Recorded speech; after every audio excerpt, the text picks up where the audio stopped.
क्या करें ऐसे में जब अचानक आप बाहर हो और एयर सायरन बजने लग जाए। एयर सायरन कुछ इस तरीके का जो आपको अभी फिलहाल साउंड सुनाई दे रही है, ये एयर सायरन जैसे ही बजना शुरू हो तो आपको सबसे पहले शेल्टर लेनी है।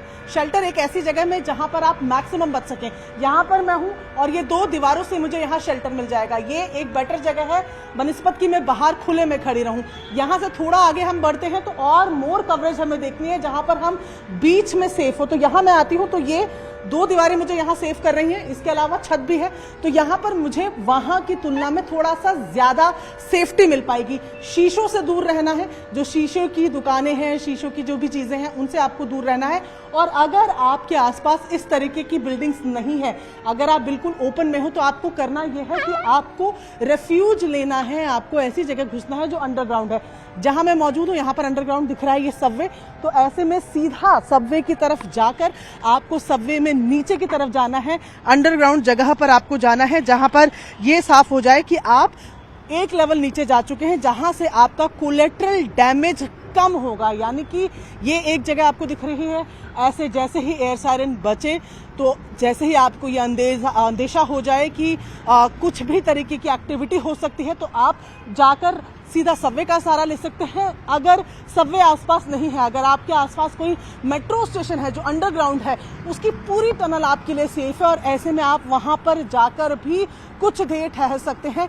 भारत में इस तरीके के युद्ध के जो हालात हैं या इस तरीके के एयर स्ट्राइक्स की बातें जो है 1971 के बाद हुई नहीं है। ऐसे में आप अपने आप को कैसे तैयार रखें, वही चीजें हम आपको दिखा रहे हैं कि अपने आसपास की जगह में शेल्टर लेने की कोशिश करें।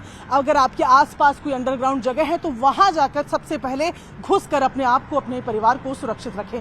क्या करें ऐसे में जब अचानक आप बाहर हो और एयर सायरन बजने लग जाए। एयर सायरन कुछ इस तरीके का जो आपको अभी फिलहाल साउंड सुनाई दे रही है, ये एयर सायरन जैसे ही बजना शुरू हो तो आपको सबसे पहले शेल्टर लेनी है।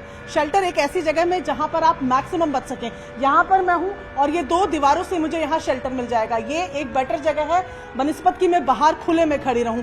यहां से थोड़ा आगे हम बढ़ते हैं तो और मोर कवरेज हमें देखनी है जहां पर हम बीच में सेफ हो। तो यहां मैं आती हूं तो ये 2 दीवारें मुझे यहाँ सेव कर रही हैं, इसके अलावा छत भी है।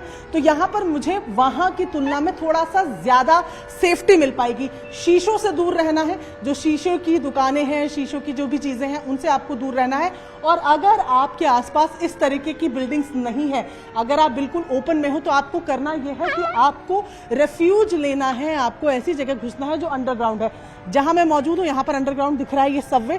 तो ऐसे में सीधा सबवे की तरफ जाकर आपको सबवे में नीचे की तरफ जाना है। अंडरग्राउंड जगह पर आपको जाना है जहां पर ये साफ हो जाए कि आप एक लेवल नीचे जा चुके हैं, जहां से आपका कोलेट्रल डैमेज कम होगा। यानी कि ये एक जगह आपको दिख रही है। ऐसे जैसे ही एयर सायरन बचे तो जैसे ही आपको ये अंदेशा हो जाए कि कुछ भी तरीके की एक्टिविटी हो सकती है तो आप जाकर सीधा सबवे का सहारा ले सकते हैं। अगर सबवे आसपास नहीं है, अगर आपके आसपास कोई मेट्रो स्टेशन है जो अंडरग्राउंड है, उसकी पूरी टनल आपके लिए सेफ है और ऐसे में आप वहां पर जाकर भी कुछ देर ठहर सकते हैं। भारत में इस तरीके के युद्ध के जो हालात हैं या इस तरीके के एयर स्ट्राइक्स की बातें जो है 1971 के बाद हुई नहीं है। ऐसे में आप अपने आप को कैसे तैयार रखें, वही चीजें हम आपको दिखा रहे हैं कि अपने आसपास की जगह में शेल्टर लेने की कोशिश करें। अगर आपके आसपास कोई अंडरग्राउंड जगह है तो वहां जाकर सबसे पहले घुसकर अपने आप को, अपने परिवार को सुरक्षित रखें। আপুনি বিচৰা বাতৰি পাব কেৱল নিউজ 18 এপত। নিউজ 18 এপ ডাউনলোড কৰিবলৈ স্ক্যান কৰক এই QR কোড। গুগল প্লে ষ্টৰতো পাব এই নিউজ 18 এপ।